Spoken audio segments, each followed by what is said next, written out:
السلام علیکم ویورز، مس ججمنٹل کے نئی ایپیسوڈ میں آپ سب کو ویلکم کرتی ہوں۔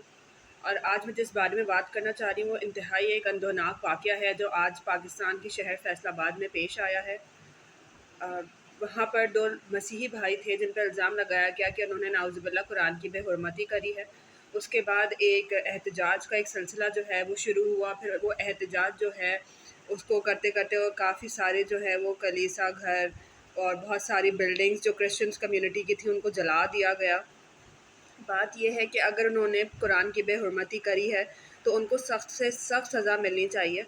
ہم پر زور مذمت کرتے ہیں ایسے کسی بھی ایکٹ کی جس میں ہمارے مذہب پر اس طرح یوں انگلی اٹھائی جائے گی، لیکن کیا یہ بات جائز ہے کہ اگر انہوں نے ہمارا قرآن کی بے حرمتی کری ہے جو تک ثابت نہیں ہو سکی ہے، لیکن اگر انہوں نے کری ہے تو اس طرح سے گرجا گھروں کو جلا دینا، ان کی بلڈنگز کو، ان کے رہائش گاہوں کو جلا دینا، یہ کون سا اسلام ہے؟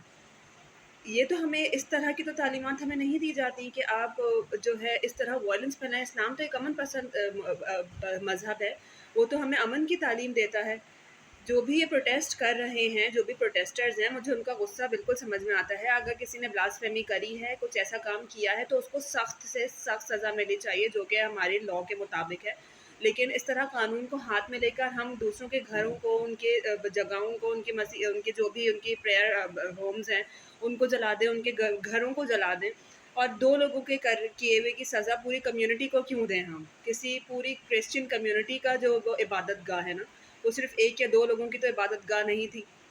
تو افسوس کا مقام ہے یہ، ہم انڈیا کو اتنا لعن طعن کرتے ہیں لیکن ہمارے پاس بھی اس طرح سے اگر جو ہے مائنورٹیز کے ساتھ یہ سلوک کیا جائے گا تو اس کا بہت زیادہ جو ہے وہ برا امپیکٹ جائے گا پوری دنیا میں۔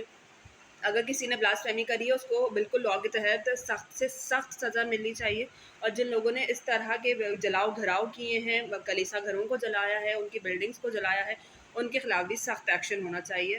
مجھے امید ہے کہ آپ سب لوگ جو ہے اس بات کو سمجھیں گے، اور اگر میں غلط ہوں تو مجھے صحیح طریقے سے تصحیح کریں گے میری بات کی۔ شکریہ۔